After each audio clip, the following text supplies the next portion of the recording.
মিনহা খলাকনাকুম ওয়া ফিহা নুঈদুকুম। পড়েন, পারেন না এই দোয়াটা? পড়েন তাহলে।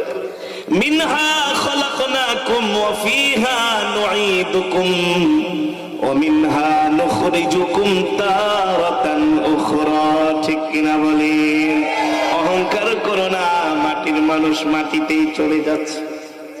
তুমি মরে গেলে তোমাকে 1 কোটি টাকা দিয়ে কাফনের কাপড় দিবে না, 20 টাকার একটা কসকো সাবান। ঠিক কিনা বলেন? একটু বড়ই পাতা দিয়া গরম পানি। এমন না তুমি সমাজের অনেক বড় নেতা, তোমার জন্য কবরটা একটু বড় করে করবে, এমন নাকি? ভিআইপি হও, সিআইপি হও, শিল্পপতি হও, অথবা একটা দিন মজুর রিক্সাওয়ালা হও, অথবা তুমি পৃথিবীর